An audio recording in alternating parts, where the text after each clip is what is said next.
That was really good. Rex? Yeah.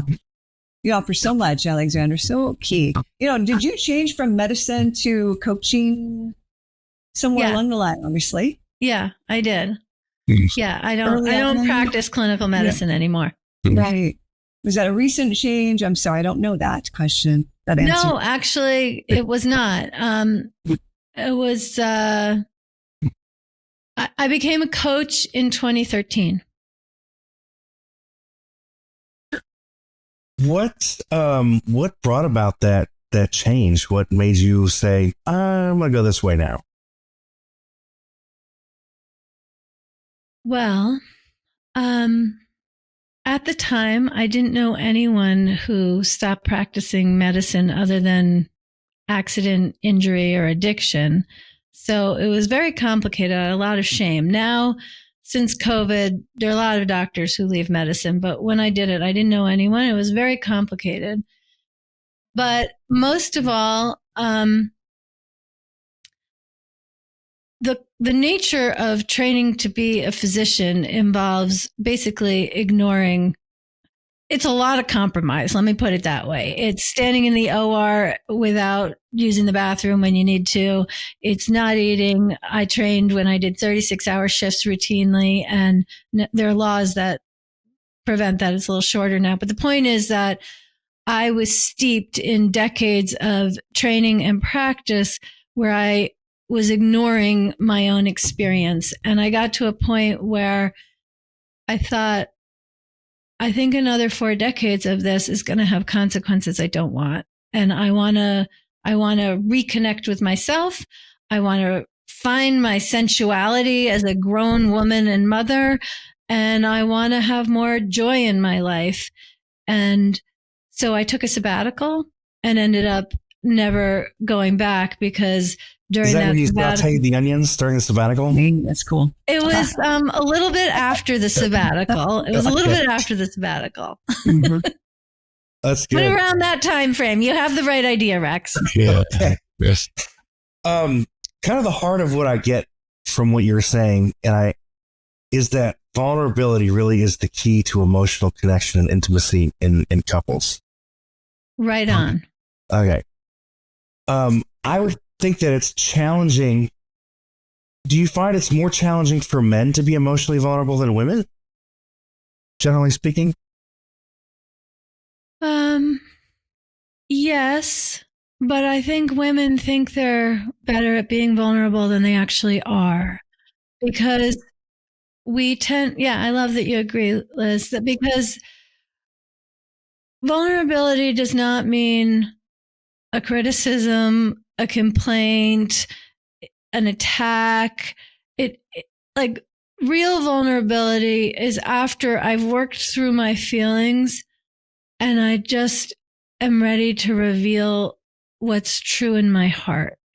And what's true in my heart is not, I'm really disappointed that you didn't clean up the kitchen last night. What's true in my heart is, when you said you'd clean up the kitchen last night and you didn't, and I woke up this morning and saw it messy, I just felt taken for granted and unloved.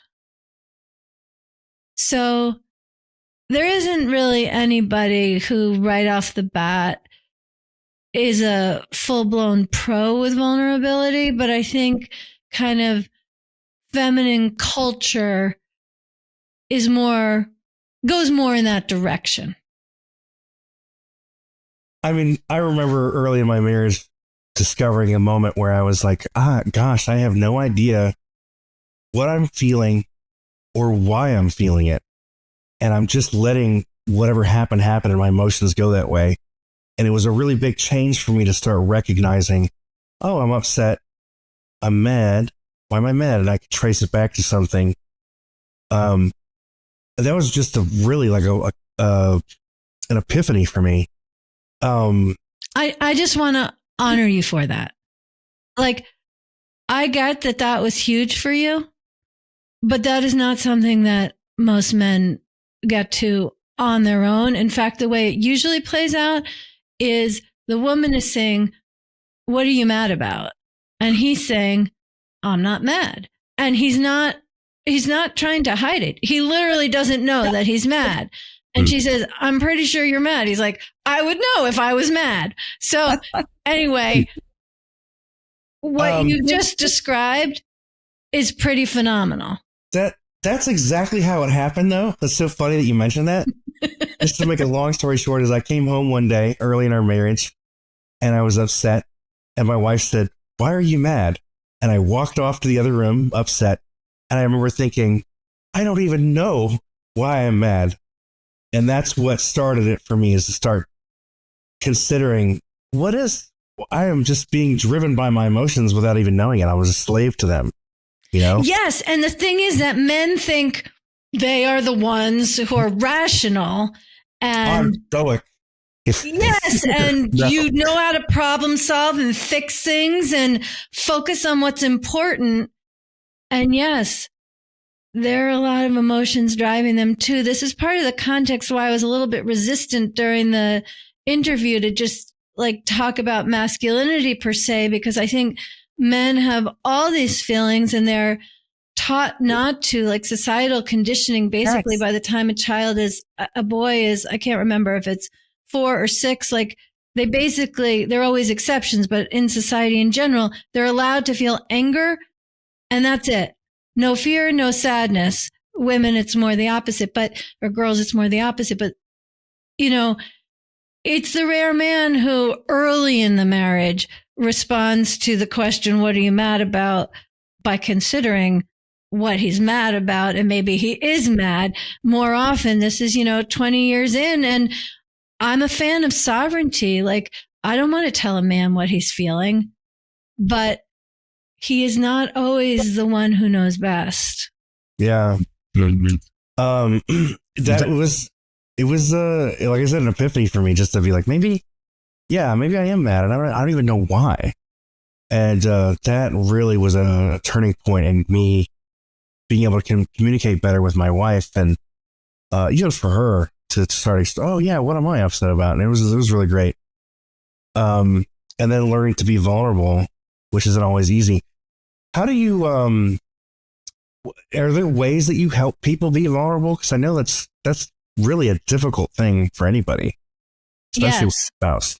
I think of the technology of being vulnerable, and I'll describe it. And my experience is that even when someone goes through, I have an online program, the Aligned and Hot Marriage program, which is all about the ways to cultivate emotional intimacy and achieve uncompromising intimacy, which very much includes how to be vulnerable. And I have people who watch the videos multiple times and they understand all the concepts, but the actual implementation is really an art.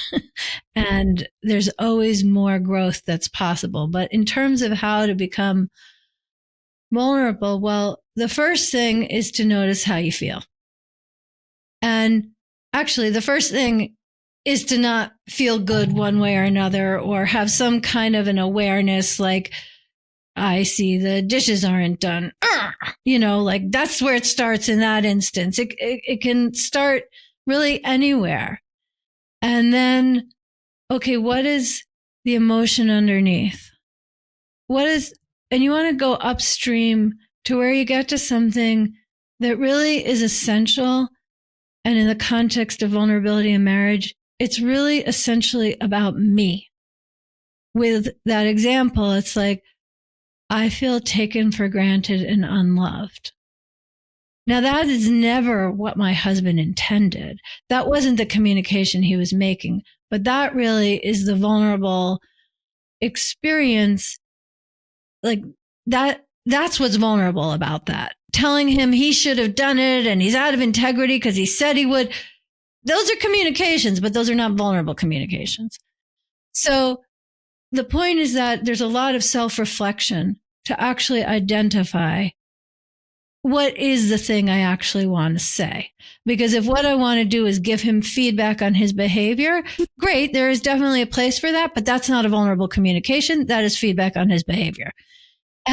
Or even doing it graciously and making a request for different behavior. That's also not a vulnerable communication.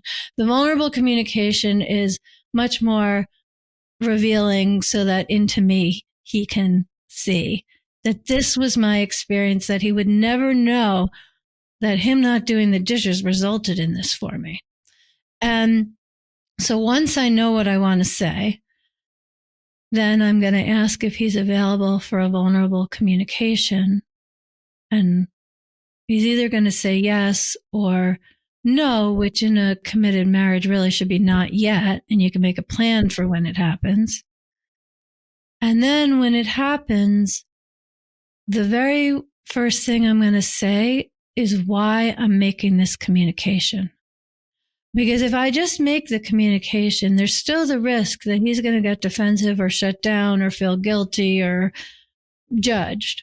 But if I'm clear why I'm making the communication, and it's something that inspires me and also is going to inspire him, like, I want to tell you something because I feel if I don't, there's going to be a block between us, and I'm not really going to want to get close when we get into bed tonight. That would be motivating for my husband and most husbands. But it doesn't have to be, it can be about sex. It doesn't have to be about sex, but it's something that he cares about and I care about.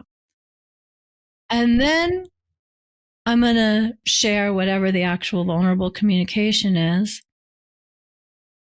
And the first time you make a vulnerable communication, you want to make sure your partner knows the only thing to do is listen. And maybe I'll ask for a hug. I think when I started making vulnerable communications with my husband, I would ask him to tell me what he understood so that I knew he really got what I was saying, because it wasn't always obvious to me. Now it is, things come with practice. And we might well change some systems in our home so that the kitchen gets cleaned up. But that is not part of the vulnerable communication. That is shifting into problem solving, and it happens afterwards. It could be 5 minutes later. It could be the next day, could be the next weekend. But you want to really be clear that the only purpose of a vulnerable communication is to be seen and to see one another. And if you rush through the end into problem solving, you miss the best part of cultivating the intimacy. That is profound. That is very good. Yeah. Mm. Well, Alexandra, I could talk for another hour. This is just amazing and incredible. Unfortunately, we have a hard stop, so we have to stop right now. Thank you so much, Alexandra. Thank you so much for taking the time to do this. Yeah. And talking about all this stuff and revealing it in such a wonderful way. Thank you all. What a pleasure. I rarely say yes to pitches anymore, but I knew I was a yes when I got yours. So this is awesome. Very kind. Thank you. How blessed are we? Yeah. Well, thank you. Really. Thank you so much. That you could say yes, but I'm so grateful you did. Yes, so grateful. Thanks for joining us today.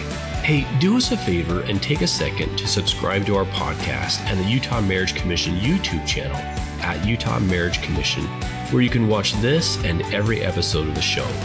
Be sure to smash the like button, leave a comment, and share this episode with a friend. You can also follow and interact with us on Instagram at Stronger Marriage Life and Facebook at Stronger Marriage. So be sure to share with us which topics you loved or which guests we should have on the show next. If you want even more resources to improve your marriage or relationship connection, visit strongermarriage.org, where you'll find free workshops, e-courses, in-depth webinars, relationship surveys, and more. Each episode of Stronger Marriage Connection is hosted and sponsored by the Utah Marriage Commission at Utah State University. And finally, a big thanks to our producer, Rex Polanis, and the team at Utah State University, and you, our audience. You make this show possible. The opinions, findings, conclusions, and recommendations expressed in this podcast do not necessarily reflect the views of the Utah Marriage Commission.